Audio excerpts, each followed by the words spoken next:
Today we're talking about Nintendo Direct, September 13th, 2022. Was it a bust, or was it everything that you wanted?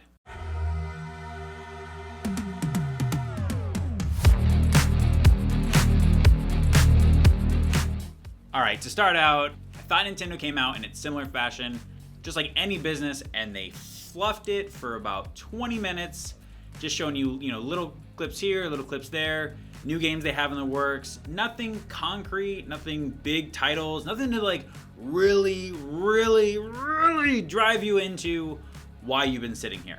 But they did leave a little bit of nuggets along the way.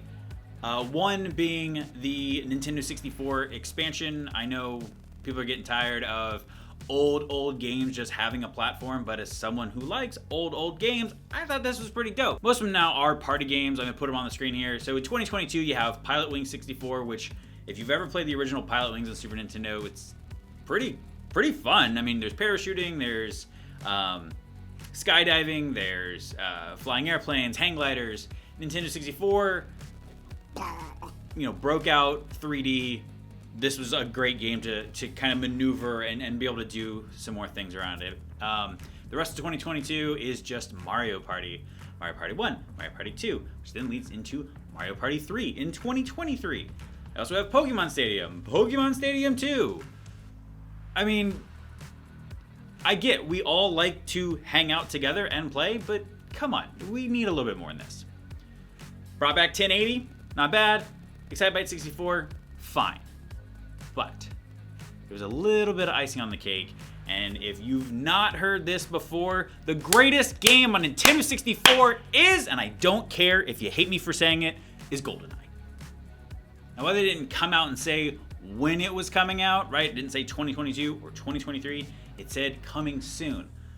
But it's also coming soon with online play. Now, one thing that Nintendo 64 did not have, anything that I was ever aware of, was online play, because the internet really didn't exist that well in, when Nintendo 64 came out. So I'd be interested to see how many people are going to do Golden Gun rules, how many people are going to be Odd Job, the short little dude. The old way of playing multiplayer on this was you had to sit in the same room, sit and stare at the same TV, and you could see everybody's screen. And you can find memes on the internet where people have taped up a cardboard and have played 4 screens and have sat at 4 different areas of the TV, to play this.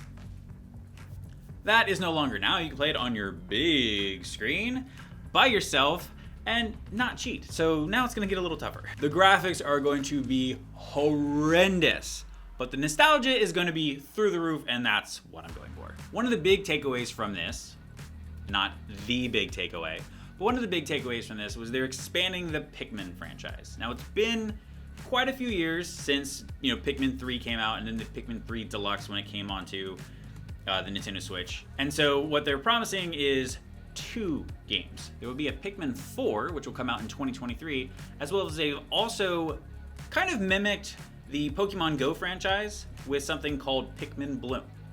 Now, this is going to let users go out, just like Pokemon Go was, and go out into the neighborhoods and go out into the real world and plant flowers.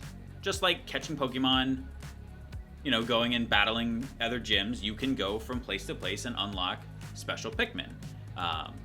Feed them, grow them, another way to get us out in the open.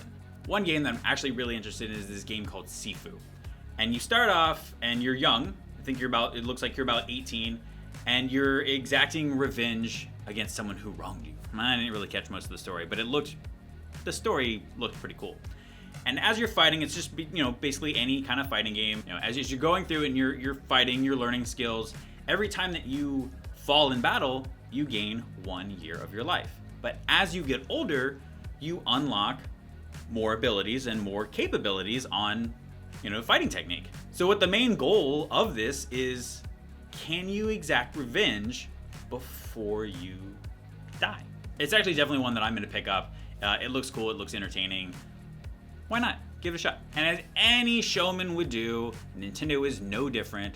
They waited till the very end to give you what you were hoping for. We've all known that there's a Breath of the Wild sequel in the works, and we all know that it keeps getting pushed 6 months to a year, every 6 months to a year. It's supposed to come out this year. I think early in the spring, it got pushed to the fall. Now it got pushed to the spring of 2023. And we'd always kind of speculated, would it be a Breath of the Wild sequel, Breath of the Wild Part 2? We had seen some pictures, some videos where it takes to the sky, so it's kind of got some remnants of Skyward Sword. But we never knew what was actually going on. We still don't. Nintendo gave some of the same footage that we've seen before. Link is up in the sky. At times he falls from the sky. We did see this kind of cool, divine beast type looking bird, and maybe on a little smaller scale, but it's a bird that he can ride and fly around on. The crucial part of this, and this actually comes in two parts, is they released the title.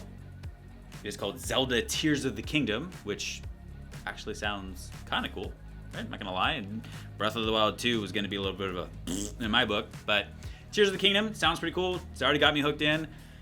And then the best part of this probably has to be the solidified date of release.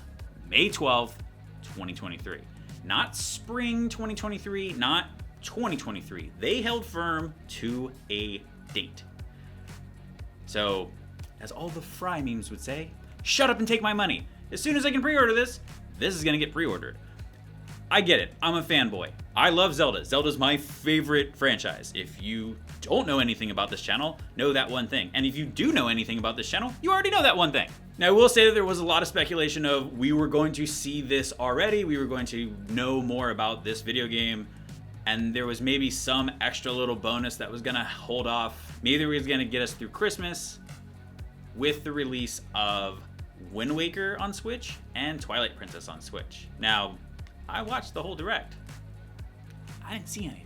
So, until then, you're just gonna have to dust off that Wii U, maybe even a GameCube. Yeah, GameCube.